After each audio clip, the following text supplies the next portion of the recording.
Agro Record News. Oferecimento. Consórcio Agro Bradesco. Maquinário em até 100 vezes.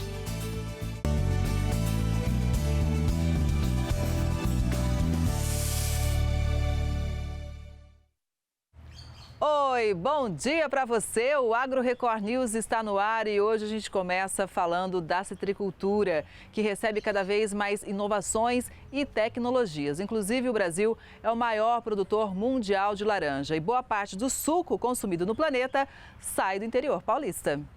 Um copo de suco de laranja possui mais de 130% da dose diária necessária de vitamina C, além de outras vitaminas e sais minerais. Mas o que muita gente não sabe é que a cada 4 copos de suco de laranja consumidos no mundo, 3 deles foram produzidos no Brasil. E pelo menos um pode ter saído dessa fábrica, a maior do mundo, localizada em Matão, no interior paulista. Na safra, por dia, cerca de 800 caminhões passam por aqui, chegando carregados com a fruta ou saindo cheios de suco a caminho do porto. São 16.500 toneladas de laranja extraídas por dia. E isso só é possível com o desenvolvimento e aplicação de uma série de tecnologias. Todos os nossos processos, a evolução que a gente teve ao longo dos anos para tornar essa fábrica, além de capacidade, ela ser eficiente e sustentável. Além do suco produzido aqui, que vai para o mundo todo, seja pasteurizado integral ou concentrado, a fábrica utiliza todas as partes da laranja. Da casca é feita a ração para bovinos e solventes para a indústria de produtos de limpeza. Do bagacilho saem óleos essenciais. Tudo que a gente recebe na natureza, a gente de alguma maneira transforma em algum produto e a gente tem o conceito de economia circular, né? Então a gente quer que todo o processo aconteça aqui dentro da nossa operação e a gente cause o mínimo impacto possível no ambiente. E a matéria-prima vem de não muito longe dali. Essa fazenda é uma das maiores em produção de laranja e fica distante pouco mais de 50 quilômetros da fábrica. Todas as plantas dessa fazenda, que ocupa uma área de cerca de 7.000 hectares plantados, são digitalizadas. São cerca de 5 milhões de pés de laranja monitorados constantemente. Usar tecnologias como, por exemplo, um drone para monitorar as plantas é absolutamente fundamental, porque ele traz uma informação nova para nós de acompanhamento da sanidade e isso garante que a gente tome decisões, ações para aumentar a produtividade e principalmente aumentar a resiliência dos nossos pomares. A irrigação por gotejamento e o manejo adequado garantem a sanidade das plantas. O cuidado com as pragas, principalmente o greening, que aterroriza os citricultores do mundo todo, também é constante. Nós fazemos um manejo interno nas fazendas, com pulverizações semanais ou a cada 10 dias, dependendo do momento, da época do ano e quão intensa é a população. A gente faz a leitura, o registro dessas populações através das armadilhas, que são monitoradas semanalmente. E a gente também faz um manejo externo, porque a gente precisa que o inseto também seja controlado fora das fazendas. Então a gente faz erradicações, obviamente sempre acordado com o proprietário, eventuais pulverizações, até doação de produto, e a gente também faz o controle biológico. A gente tem nas nossas fazendas 7 laboratórios de criação de tamarixia, que é o inimigo natural do psilídeo, e aí a gente libera essas tamaríxias nas regiões críticas para o controle do vetor do psilídeo.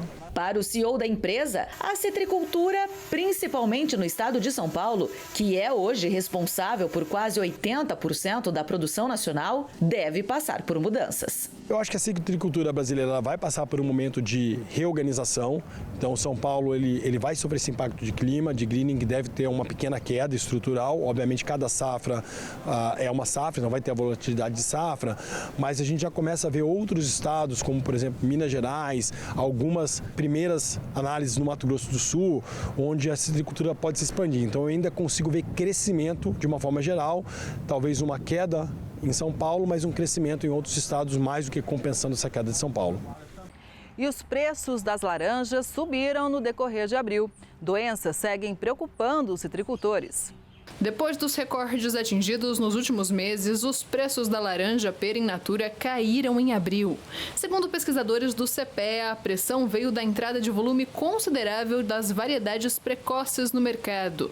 Além disso, há relatos de que produtores têm colhido frutas fora do período ideal, com laranjas abaixo do padrão de maturação em decorrência do greening e também para conseguir atender a demanda. Outro motivo que enfraqueceu os valores, conforme apontam pesquisadores do CPEA, foi o menor ritmo de vendas, o que por sua vez se deve às temperaturas mais amenas.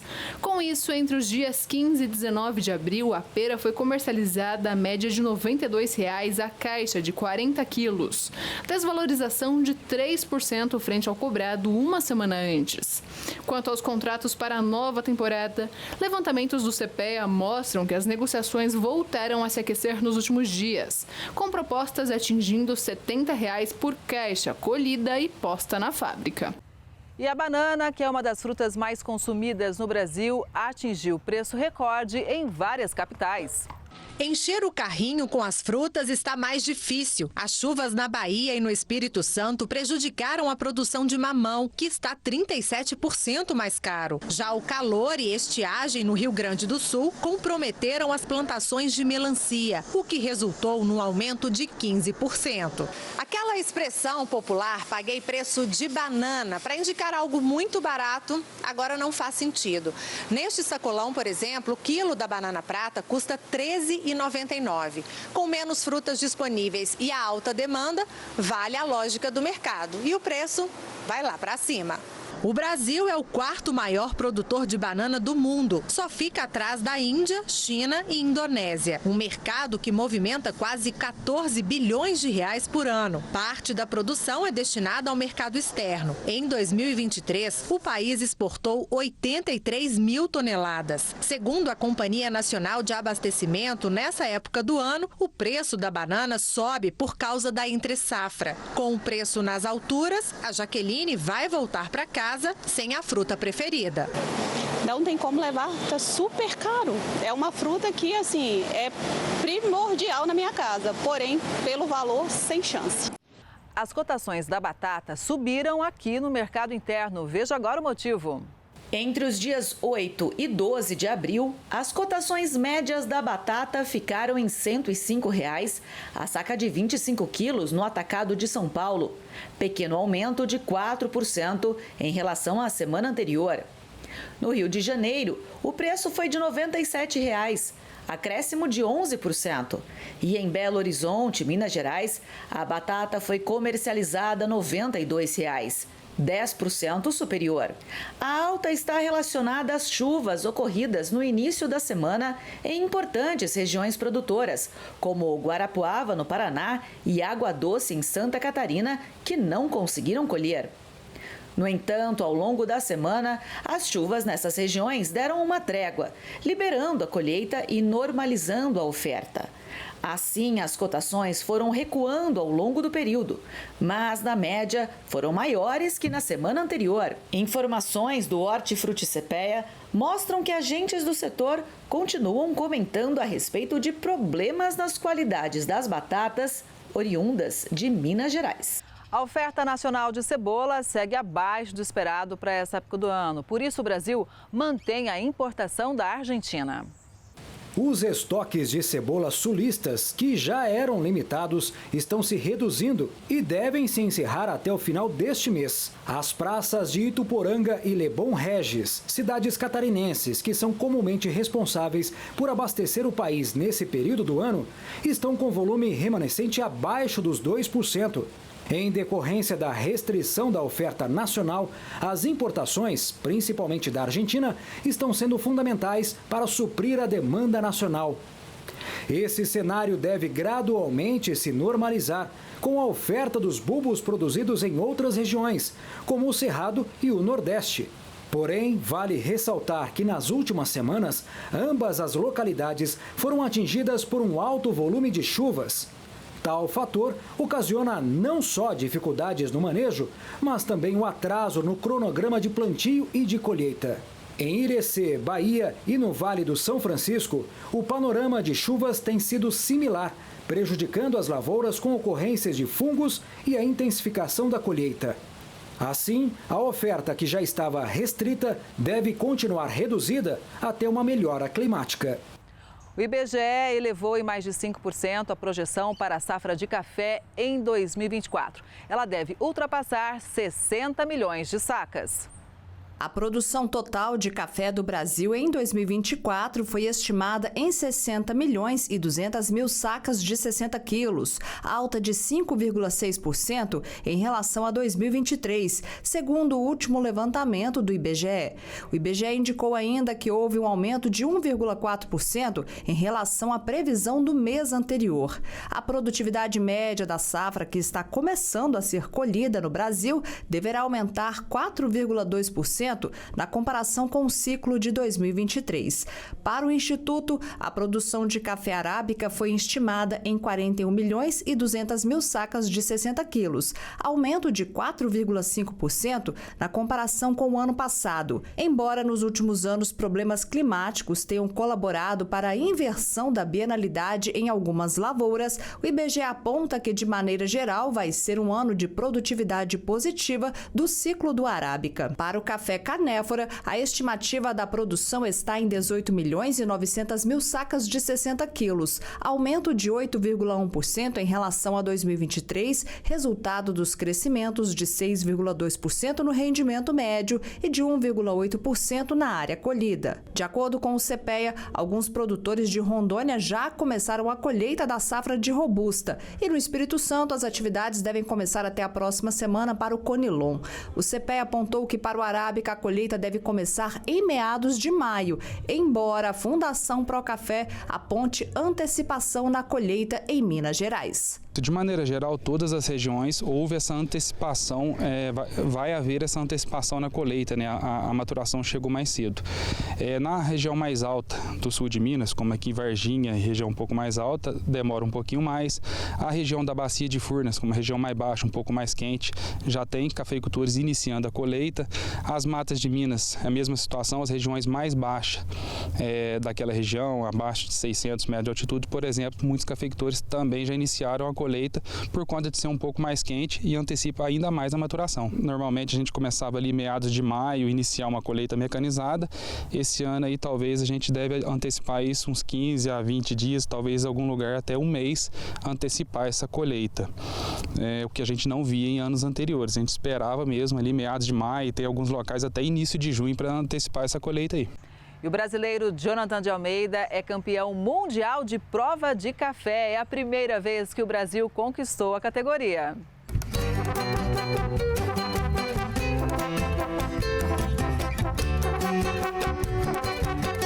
Foram meses de treinamento para chegar até a etapa internacional. O provador de café das fazendas Caxambu e Aracaçu, de Três Pontas, no sul de Minas, Jonathan de Almeida, teve 100% de aproveitamento na análise das xícaras e bateu o recorde mundial de menor tempo no Campeonato Mundial de Cup Tasters, realizado em Chicago, nos Estados Unidos. O mineiro superou 33 competidores de todo o mundo e acertou em 2 minutos e 19 segundos a análise das 8 xícaras na final da competição. Essa é a primeira vez que o Brasil ganha o título na categoria. The official World Cup Tasters Champion Trophy to Jonathan from Brazil!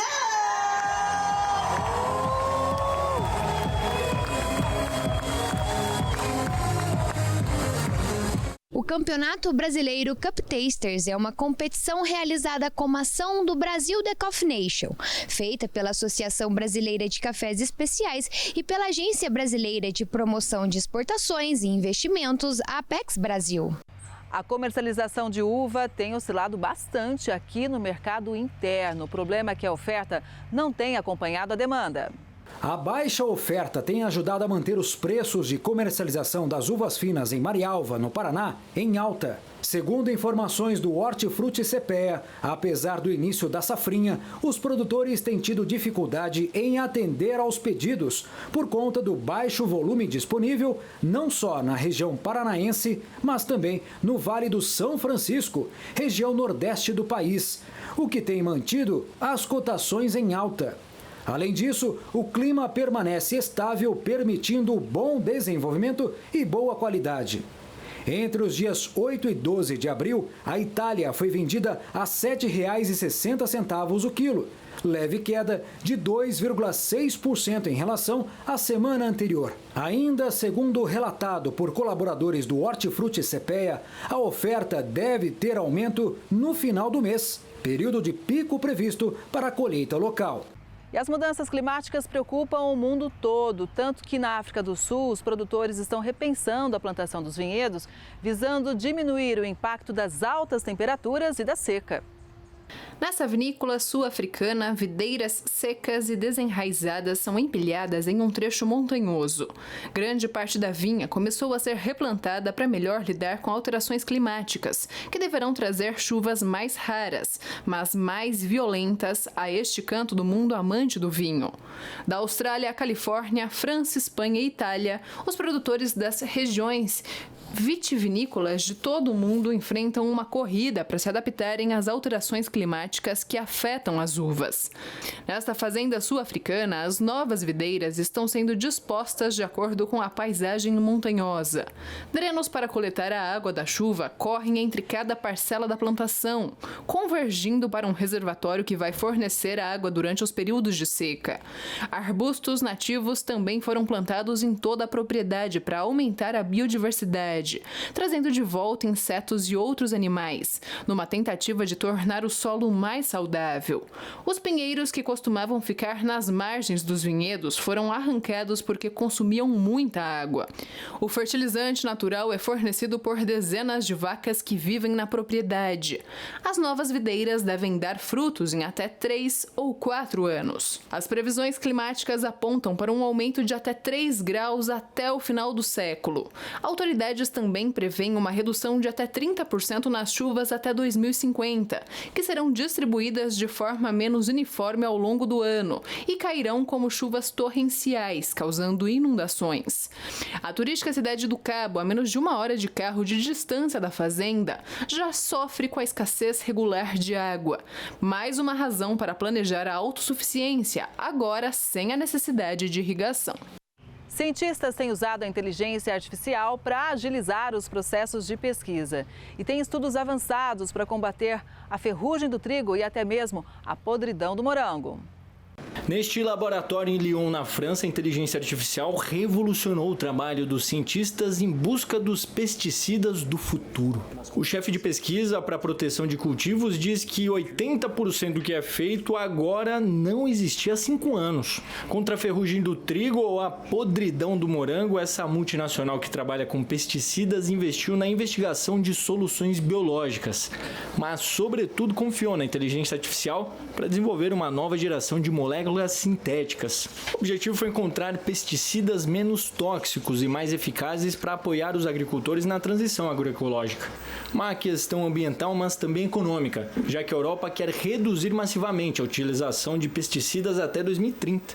Para isso, essa multinacional investiu quase 2 milhões de euros à investigação e desenvolvimento em 2023. Só este laboratório em Lyon acolhe 200 cientistas que colaboram com startups especializadas em inteligência artificial. Em um programa específico, tudo mudou para os pesquisadores que testavam empiricamente milhares de moléculas em busca de uma nova que pudesse atuar em um alvo, uma proteína de um fungo, uma erva daninha ou inseto que queremos combater. De acordo com a gerente do Laboratório de Bioquímica Computacional, o trabalho ficou mais fácil. Antes tínhamos um banco de chaves, as moléculas. É preciso imaginar uma parede gigante, cheia de chaves. Tentamos uma por uma para encontrar aquela que combinava com a fechadura, ou seja, a proteína-alvo. Com a fechadura correta, a gente consegue criar a chave. Isso só é possível graças à inteligência artificial. Por um lado, o ChatGPT irá digerir e classificar as cerca de 11 mil publicações científicas que aparecem todos os dias. E por outro lado, um software desenvolvido pela Google DeepMind consegue modelar proteínas em 3D, permitindo agora desenhar melhor as moléculas a inserir nestas proteínas.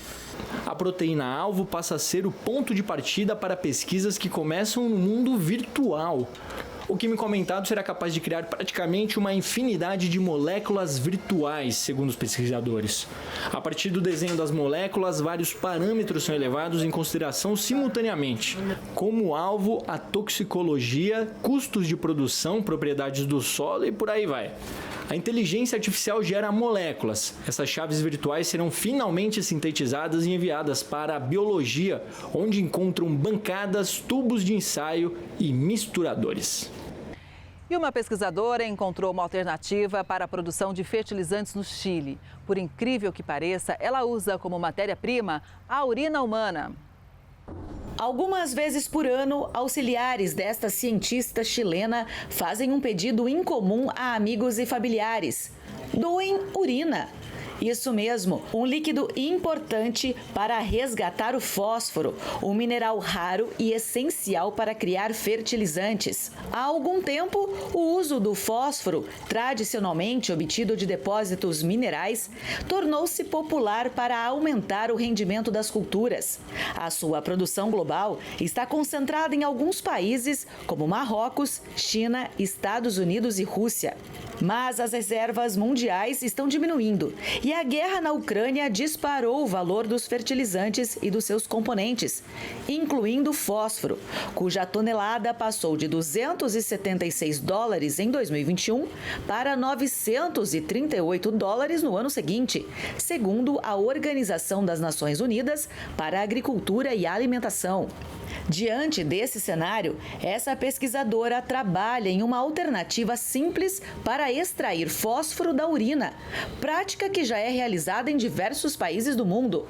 Segundo a cientista, que tem doutorado em engenharia química ambiental, apenas parte deste fósforo é absorvido e o restante vai para a urina e posteriormente perdido nas águas residuais. Ela é usada como fertilizante também em outros lugares. Nos Estados Unidos, França, Nepal e Ucrânia, os agricultores recorrem ao líquido para fazer crescer as plantas. Para criar o fertilizante, o experimento chileno mistura a água do mar, que fornece o magnésio necessário, com a urina recebida de familiares e amigos e dos 5 membros da equipe de pesquisa. Após alguns dias de descanso, a combinação dos dois líquidos desencadeia o que os cientistas chamam de precipitação de fósforo, que é a solidificação desse material em cristais brancos do tamanho de um grão de areia, prontos para serem usados como fertilizantes. Cerca de 500 gramas desses cristais poderiam fertilizar 1 tonelada de solo para o cultivo de tomates. A quantidade formada depende da qualidade do líquido ou dos nutrientes que contém. É diferente se a urina for fresca ou se for a primeira do dia. Numa das experiências foram utilizadas 4,5 litros de urina e 250 mililitros de água do mar para produzir cerca de 80 gramas de cristais. A técnica é promissora. Um ser humano urina em média 1,5 litro por dia. A cientista estima que se a urina humana mundial fosse reciclada, 20% dos fertilizantes sintéticos poderiam ser substituídos por esses cristais. No Chile, a urina não consta da lista dos 679 fertilizantes autorizados. Portanto, de acordo com este cientista, não poderia ser utilizada. Mas, como a urina não é um importante vetor de doenças, não requer processamento pesado para uso na agricultura. A proposta também poderia contribuir para reduzir os efeitos devastadores que o excesso de fósforo gera em lagos, rios e oceanos. Segundo o Programa das Nações Unidas para o Meio Ambiente, a poluição por fósforo é uma das principais causas da perda de biodiversidade e contribui para a degradação dos ecossistemas dos quais a humanidade depende. A gente volta agora a falar de café porque o indicador do Robusta já acumula alta de 45% na parcial deste ano. A gente conta o motivo. O indicador CPEA-Esalq do café Robusta praticamente atravessou a primeira quinzena de abril, renovando o recorde real da série do CPEA, iniciada em junho de 2001 para a variedade. Na parcial deste ano, o indicador já acumula um expressivo aumento de 45%, ou de R$ 345 a saca. Segundo pesquisadores do CPEA, o impulso segue vindo de problemas relacionados à produção e ao escoamento do Robusta do Vietnã, maior produtor global da variedade. Diante disso, a demanda externa continua sendo deslocada para o Brasil. Dados do Secafé indicam que em março as exportações brasileiras somaram quase 4 milhões e 300 mil sacas, tanto de arábica quanto de robusta, um recorde para o mês. Os envios de robusta especificamente somaram 850 mil sacas em março, 50% acima do volume embarcado em fevereiro de 2024 e quase 7 vezes, exatamente 7 vezes mais que em março do ano passado. E o Secafé divulgou um relatório sobre as exportações do grão brasileiro. Os números são bem animadores. As exportações brasileiras de café totalizaram 4.293.000 sacas de 60 quilos em março de 2024, o que representa um incremento de 37,8% em relação ao mesmo período do ano passado. Esse volume é recorde para este mês em toda a série histórica do Boletim Estatístico do Conselho dos Exportadores de Café do Brasil. Em receita, o desempenho é 35,2% superior no mesmo intervalo comparativo, com mais de 913 milhões de dólares. O que puxou isso? Nós tivemos crescimento de todos os segmentos, mas principalmente os robustas, os cafés verdes, canéforas, com crescimento de 690%. Atingimos quase 850 mil sacas. E olha que interessante, nós também obtivemos recorde na série histórica para os 3 primeiros meses do ano, janeiro a março de 2024. Exportamos quase 12 milhões de sacas, um crescimento de 42%. E novamente nós tivemos números expressivos com os canéforas verdes puxando essa média, quase para 2 milhões de sacas, crescendo 591%. No acumulado dos 9 primeiros meses da temporada cafeeira 2023-2024, as exportações do Brasil também avançaram. E quando analisamos o ano safra parcial, que é de julho do ano passado a março deste ano, nós temos ainda alguns meses para fechar o ano safra que se encerra em junho. Portanto, o ano safra parcial, nós temos 34,97 milhões de sacas, um crescimento de 26%, o segundo maior da série histórica. Só perdemos para o ano safra parcial 2020/21, quando foram 36 milhões de sacas exportadas. De janeiro a março deste ano, o café arábica permanece como o mais exportado, com quase 9 milhões e 200 mil sacas, o que corresponde a 76,91% do total e alta de 27,8% na comparação com o primeiro trimestre do ano passado. Já o café canéfora, que inclui o robusta e o conilon, teve 1.872.000 sacas embarcadas no período. Segundo o Secafé, o México importou 286.500 sacas de café verde in natura do Brasil, principalmente os cafés conilon e robusta. Isto só no primeiro trimestre deste ano.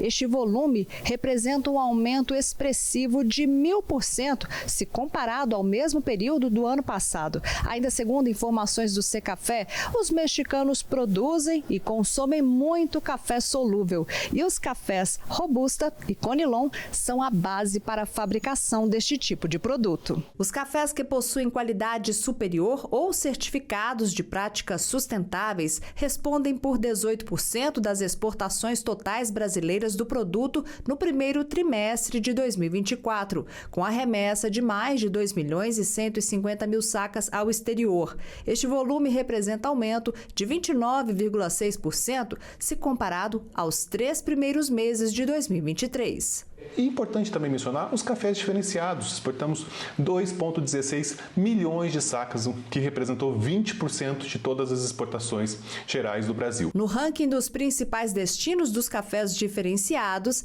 entre janeiro e março de 2024, os Estados Unidos seguem no primeiro lugar, com a compra de 572.639 sacas, o equivalente a 26,5% do total deste tipo de produto exportado. Fechando o top 5, aparecem Alemanha, com 375.996 sacas, Bélgica, com 232.317 sacas, Holanda, com 138.179 sacas e Reino Unido, com 94.330 sacas. Os gargalos logísticos seguem preocupando o setor. De acordo com o boletim Detention Zero, elaborado pela Ilux Digital em parceria com o Secafé, o índice de atrasos de navios com café nos complexos portuários brasileiros oscilou de 14% no terminal de Salvador, na Bahia, a 81% nos portos do Rio de Janeiro no mês de março. Já no Porto de Santos, esse índice ficou em 80% no mês passado, o terceiro pior desde janeiro de 2023. Mesmo com os entraves logísticos, o Porto de Santos segue como principal exportador dos cafés do Brasil ao exterior no primeiro trimestre, com embarque de 8.379.000 sacas, o que representa 70,1% do total. A demanda internacional pela uva brasileira tem aumentado bastante, mas o clima atípico preocupa os produtores porque a fruta não tem apresentado a qualidade necessária para o mercado internacional. As expectativas sobre os envios brasileiros de uvas de mesa estavam altas para o primeiro trimestre, considerando a abertura da janela de exportação aos Estados Unidos em fevereiro. Porém, o desempenho nacional vem sendo prejudicado pelo clima, que está chuvoso no Vale do São Francisco desde o final de janeiro. Assim, a qualidade e a quantidade de uvas está limitada na região, afetando os embarques. De fato, segundo informações da equipe do Hortifruti CPEA, com base nos dados do Comex Stat, o Brasil exportou 605 toneladas em março, um recuo de 32% em relação ao mesmo período do ano passado, e o menor volume mensal de 2024 até agora. Em receita, foram arrecadados cerca de $1.7 milhão, baixa de 40% no mesmo comparativo. Por conta da baixa oferta e preços em altos patamares, exportadores optaram por comercializar as uvas no mercado nacional. Apesar dos desafios enfrentados, o mercado norte-americano é o maior destino das uvas brasileiras, respondendo por 72% dos envios de março. Os preços de comercialização da cenoura seguem estáveis no interior de Minas. Veja agora o porquê. Na região produtora de São Gotardo, Minas Gerais, as cotações da cenoura continuaram estáveis entre os dias 8 e 12 de abril, fechando a média de R$ 95,00 a caixa suja de 29 quilos. Apesar da oferta reduzida, produtores optaram por não mudar os preços, a fim de assegurar a competitividade no mercado nacional, tendo em vista os valores mais baixos praticados por outras praças. Porém, vale ressaltar que já existe uma previsão de diminuição da oferta para os próximos dias, fator que pode favorecer aumento de preços em decorrência das chuvas previstas, segundo meteorologistas. Os colaboradores do Hortifruti CPEA dizem que a qualidade das raízes está melhor em comparação às últimas semanas, mesmo com a persistência de problemas como bifurcações, mela e podridão, mas agora em menor escala. São Paulo atingiu um recorde na produção de abacate em 2023, um crescimento de 8% em relação à safra anterior. Os pés no pomar na propriedade em Altinópolis estão carregados. A colheita do abacate começa em 2 semanas. A natureza dá o aviso. A fruta com a casca opaca já pode deixar o pé. Se ela ainda tem brilho, precisa ficar mais um pouco. Produzir abacate é negócio e paixão para a família do Danilo há mais de 4 décadas. Ele entra assim na família há uns 40 anos. Desde a década de 80, meu pai começou a plantar. A gente trabalhava com manga na época, né? Foi quando eu nasci, em 80. E daí estamos até hoje mexendo com a fruta. Aí fomos adaptando o abacate. Ele começou a produzir uns 10 anos após, né? Lá para a década de 90, 92. E a gente está até hoje no ramo. A área plantada tem 17 alqueires. A expectativa é colher 260 toneladas entre março e agosto, período da colheita do abacate da qualidade Fortuna, que já tem destino. A gente carrega ele aqui nos caminhão, caixa plástica, e manda para São Paulo, Rio, manda muito para o Nordeste, manda para o Sul. Então a gente distribui praticamente o Brasil todo, menos Centro-Oeste, que ainda não tem muito consumo, né? Até tem, mas não tanto. O custo da produção fica em média R$1 e a venda R$1,50. Na propriedade são produzidos 3 tipos de abacates. O quintal, mais comprido, o Fortuna, com formato mais achatado, e o Margarida, redondo. São Paulo produziu mais de 190 mil toneladas de abacate no ano passado, um aumento de 8,5% na comparação com a safra passada. Esse resultado colocou o estado à frente de regiões tradicionais do cultivo da fruta, como Minas Gerais, Espírito Santo e Paraná. O engenheiro agrônomo diz que a região de Altinópolis reúne condições ideais para o cultivo do abacate, como a altitude, por exemplo, o que garante a qualidade da fruta. A altitude que a gente tem, né? A gente consegue escalonar a colheita aqui de abril até julho, mais ou menos, dependendo da condição do ano, né? Muda de acordo com o ano, pela questão de, principalmente a variedade quintal, por exemplo, o quintal tem uma suscetibilidade a alterações brutas de temperatura, aí tem um abortamento. Então dá-se preferência de colher o quintal e depois o fortuna, que ele tem condições de período maior de colheita. E pela precipitação da região de Altinópolis, a questão de temperatura média anual aqui, é uma condição legal de ter a cultura do abacate.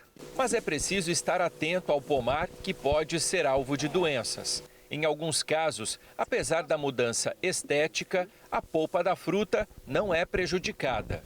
Isso aqui nada mais é que a verrugose, né, ou famosa sarna, né, causada por um fungo. Mas ela, da questão do abacate, é mais questão de estética mesmo. Agora, uma outra situação que às vezes a gente acaba encontrando é essa aqui, ó. O que é isso? Isso aqui nada mais é um dano, principalmente esse ano que a gente teve uma incidência maior, né, da safra do ano de novembro até fevereiro. Agora a gente teve picos de alta temperatura, né? Onde tivemos semanas ali que atingiram temperaturas recordes, né? Principalmente no mês de novembro, né? Nada mais é que isso aí é um dano causado por queima de sol. Sol, então? Isso. Também não tem nenhum problema se por acaso eu achar no supermercado algo assim? Já nesse caso, acaba onde está a queimada, acaba madurando mais rápido, né? O abacate já foi o vilão da dieta. Hoje é considerado um superalimento, usado em pratos salgados e doces. A fruta é rica em vitamina E e gorduras boas, que ajudam a prevenir doenças do coração. Pesquisas também apontam que o ácido oleico, um dos tipos de gordura, aumenta a saciedade. O óleo extraído da fruta também é usado na produção de cosméticos. O consumo do abacate no Brasil ainda é considerado baixo. Segundo o IBGE, menos de 2 quilos por ano, enquanto no México chega a 7 quilos e nos Estados Unidos, 4. Quem produz a fruta torce para que o consumo aumente ainda mais. Como abacate todo dia, praticamente, porque eu vou em toda hora, estou em roça, e às vezes um abacate maduro eu não resisto. Eu vou lá, abro ele e mando para dentro, né? O preço do tomate caiu nos atacados de São Paulo, Belo Horizonte e Rio de Janeiro. Entre os dias 11 e 15 de abril, os valores de comercialização do tomate salada caíram nos principais atacados brasileiros. A média da caixa no atacado paulista foi de R$ 91, 16% inferior ao valor comercializado uma semana antes.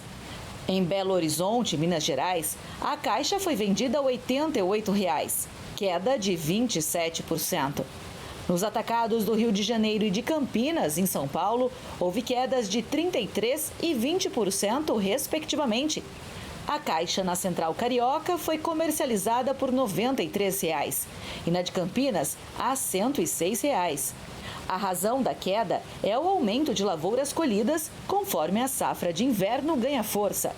Além disso, há regiões que produzem o ano todo e que também intensificaram as atividades no campo.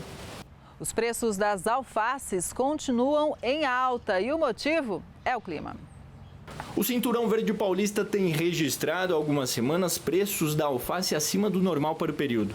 O motivo é por causa das condições climáticas adversas, que estão prejudicando as lavouras e a produção, mas já começa a sinalizar uma melhora que deve ficar ainda mais relevante nas próximas semanas. A Crespo apresentou alta de 15% e média de R$ 41 para a caixa de 20 unidades em Ibiúna, São Paulo. Já a Americana registrou cotações de R$ 29 a caixa com 12 pés. Sinais de estabilização e melhora da oferta devem começar nas próximas semanas, já que no geral o outono e começo do inverno são períodos mais favoráveis ao desenvolvimento dos pés de alface, ainda que ocorram mais lentamente quando comparado ao período do verão. De janeiro a abril, a captura do camarão no mar fica proibida para que o animal possa se reproduzir e crescer. E durante esse período, muitos trabalhadores buscam alternativa de renda.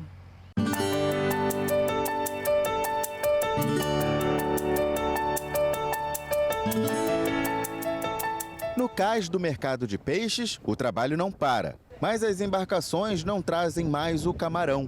É que o crustáceo passa pelo período de defeso, em que a pesca fica proibida entre 28 de janeiro e o fim de abril.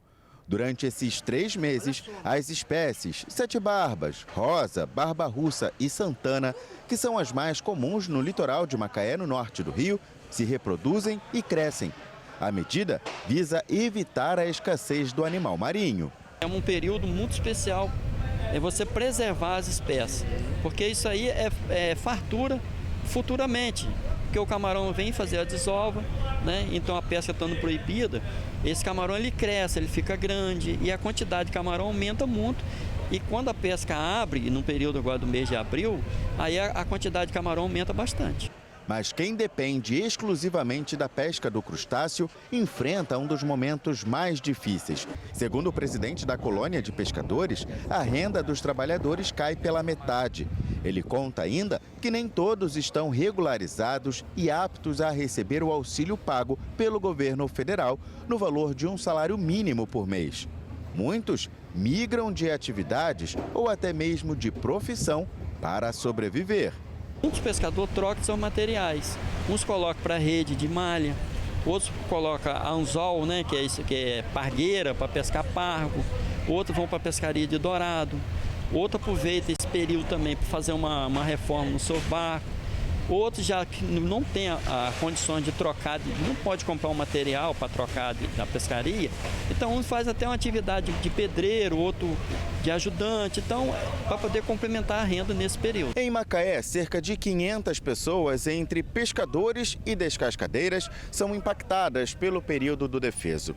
Na cidade, os profissionais cadastrados na Secretaria de Pesca e Aquicultura recebem as 3 parcelas do auxílio pago pelo governo municipal no valor de R$ 1.412, referente ao salário mínimo. Macaé é a única cidade do estado do Rio de Janeiro que faz esse auxílio, que é uma frente de trabalho com os pescadores da nossa cidade. A importância é para que a gente consiga fazer com que o pescado se reproduza na época certa, que eles consigam se multiplicar, a gente garantindo até o pão de cada dia para frente desses pescadores e que a nossa espécie de camarão não entre não se acabe na nossa costa. Os 500 contemplados que recebem o auxílio do camarão, eles são específicos daquela espécie, eles pescam só camarão mesmo. A gente tenta minimizar um pouco desse déficit de renda deles para poder estar ajudando um pouco. O defeso do camarão também reflete nos lucros de quem vende este tipo de pescado no mercado de peixes. Este comerciante afirma que a queda nas vendas gira em torno de 30%. É preciso adotar outras estratégias para não ficar no prejuízo. Há um prejuízo na nossa venda. O camarão ele simboliza algo em torno de 30% a 40% das nossas vendas. Eu chego a vender entre 200 a 300 quilos de camarão por mês. Sem esses camarões, a nossa renda reduz um pouco, né? Aí a gente tem que ir para as outras áreas. Aí a gente traz o camarão, que é um camarão de cativeiro, o cinza. Ele não vende tanto quanto o do mar, mas é a alternativa que nós arrumamos para continuar podendo ofertar um camarão para os nossos clientes. E para quem faz questão de consumir o crustáceo, o camarão criado em cativeiro é uma opção. A venda está liberada. O alimento é até mais barato que a espécie marinha. O cinza é encontrado em diferentes tamanhos, com ou sem casca. E aí vai de acordo com o gosto do freguês. Não há diferença em termos de sabor, né? A única diferença está entre a crocância. O camarão do mar, ele consegue manter a crocância por mais tempo. Porém, o de cativeiro, ele mantém a crocância por pouquíssimo tempo, somente após o preparo. Caso não consuma de imediato, depois é provável que você consuma um camarão um pouco mais mole, sem crocância, né? Mas aqueles que derem uma oportunidade para provar esse camarão, vai ver que é uma excelente opção para que se respeite o período de reprodução e assim não continue alimentando o mercado informal desse produto, porque como todos os seres, se não se reproduzir uma hora, infelizmente, fica extinto. Mesmo com a inflação recuando, os preços dos alimentos continuam em alta. O desafio para o consumidor é encontrar opções mais baratas. Escolher com calma até chegar ao valor mais baixo. Assim tem sido a rotina de muitos brasileiros para comprar alimentos. Maria tem pechinchado bastante. Muito caro. Tomate no meu bairro está R$14. É uma sorte encontrar o tomate que é a menos de R$8. A gente tem que andar muito, né, Vanessa, para conseguir o tomate. O segredo é bater perna, atrás dos preços mais baixos ou substituir produtos. Por exemplo, a batata está cara, aí eu compro o inhame está caro, eu compro o aipim, que o aipim fica mais em conta. Aí você quer comer um quiabinho, quer comer um repolho, fica muito difícil, até para fazer dieta. O mesmo ocorre com Elizabeth. Afinal, a alimentação saudável passa pelas frutas, verduras e legumes.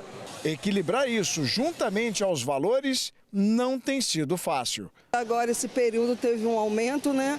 Onde a dona de casa tem que ter um manejo de o que comprar na feira, aproveitando as oportunidades de alguns produtos que estão com preço mais baixo para suprir esse aumento de alguns outros produtos. Este economista explica o porquê de alguns produtos estarem com valores altos, embora a inflação tenha desacelerado recentemente. O grupo de alimentos sustenta certa alta porque a gente ainda tem um efeito do El Niño, né, sobre a produção agrícola. A gente teve um período aí de muita chuva e também de muito sol, isso prejudica a safra, reduz a oferta de produtos no mercado, faz com que o preço, por consequência, suba.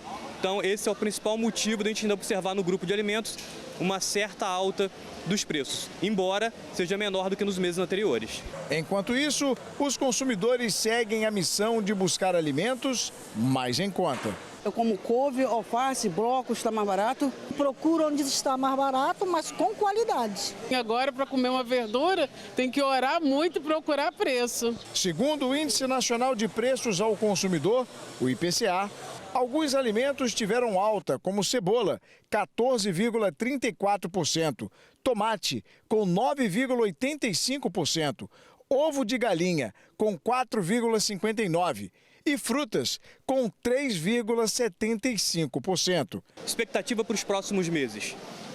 Depende de qual foi o efeito que El Niño, né, causou na safra agrícola. A gente só vai conhecer de fato nos próximos meses. Mas a gente espera que essa redução da inflação seja constante nos próximos meses. O Banco Central já se posicionou de acordo com essa expectativa, inclusive mantém a redução da taxa de juros, que é o principal instrumento de controle da inflação do país. O especialista também tem as artimanhas dele para fugir dos preços altos. É importante substituir.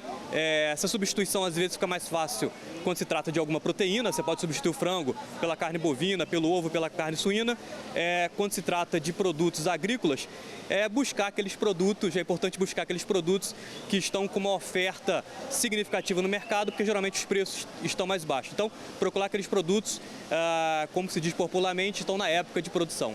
Em meio a essa disputa por valores, trocar um alimento pelo outro para economizar é uma boa. Mas no critério nutrientes, como que essa troca deve ser feita? Se você for trocar um vegetal, um legume, por uma preparação, tipo uma panificação, é lógico que vai ser totalmente diferente. A gente trocar uma batata doce cozida, uma banana cozida por um pão, tem uma diferença muito grande em questão de nutrientes. A gente vai estar ganhando sempre mais com os alimentos in natura, né? Ela acredita que é neste momento que as pessoas devem diversificar na alimentação. Toda crise, ela é risco e oportunidade, né? Então, acho que a gente também pode dar a oportunidade de experimentar novos alimentos. Nós temos uma variedade muito grande de alimentos. Nossa alimentação, os vegetais, eles são divididos em 5 cores. E dentro dessas 5 cores, vermelho, verde, amarelo, roxo, branco, você olha a quantidade de alimentos que você pode estar consumindo. Ao invés da gente estar consumindo todos os dias aquela saladinha, alface, tomate, pepino, que é aquela coisa básica, porque agora a gente não experimentar outros alimentos, começar a dar uma abertura de paladar, que eu acho assim bem importante e também vai agregando nutrientes diferentes, a gente vai tendo novas experiências. Depois de semanas em alta, finalmente o preço da banana começou a dar um sinal de queda. Os preços da banana recuaram na CEAGESP no fechamento do dia 19 de abril. Segundo informações do CPEA, a nanica de primeira qualidade foi comercializada por R$ 56,00 a caixa, queda de 11% frente à semana anterior. A prata anã fechou a R$ 137,00, recuo de 8%. E a prata litoral foi comercializada a R$ 78,00, desvalorização de 22%. De acordo com colaboradores do Hortifruti CPEA, apesar da baixa oferta de prata, os preços recuaram devido à concorrência com a nanica, que teve seu volume subindo no período. Para essa variedade, é a terceira semana seguida de queda dos preços no entreposto. Para os próximos dias, atacadistas acreditam que as vendas serão um problema, o que, juntamente à grande oferta de nanica, poderá pressionar as cotações. Nessa época do ano, entra em cena um petisco que movimenta a economia do sul do Brasil. Os meses de abril a junho são os melhores para colher e comer pinhão. Os 3 estados devem colher juntos mais de 10 mil toneladas. Tendas montadas na beira da estrada, o pinhão pode ser comprado já cozido ou para ser preparado em casa, como vai fazer a Renata. Não pode faltar o pinhãozinho na chapa, na panela, paçoquinha com cafezinho preto, é muito bom. A semente é da araucária, esta espécie de pinheiro que pode chegar a 50 metros de altura, encontrada nas regiões mais frias do país. Com a chegada do outono, as pinhas estão maduras e prontas para a colheita. A safra do pinhão vai de abril a junho.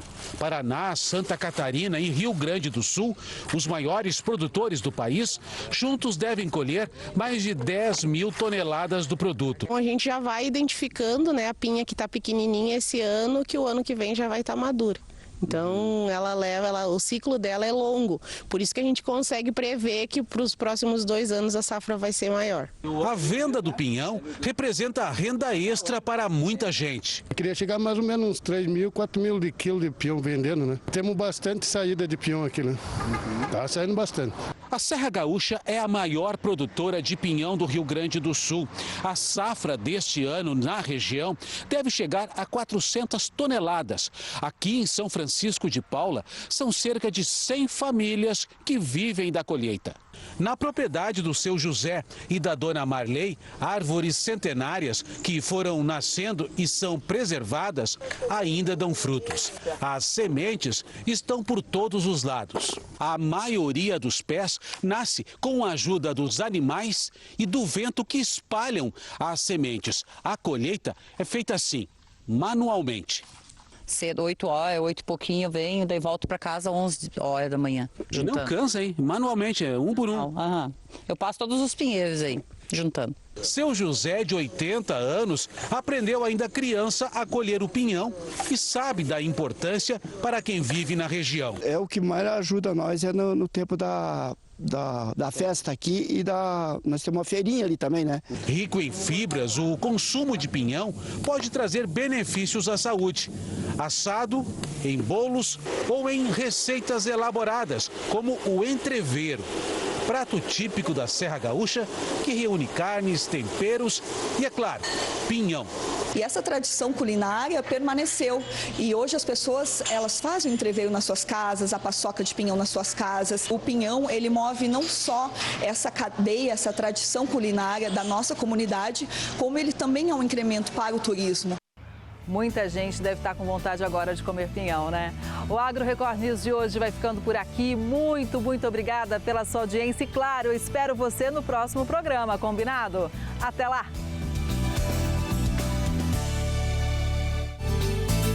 Agro Record News. Oferecimento Consórcio Agro Bradesco, maquinário em até 100 vezes.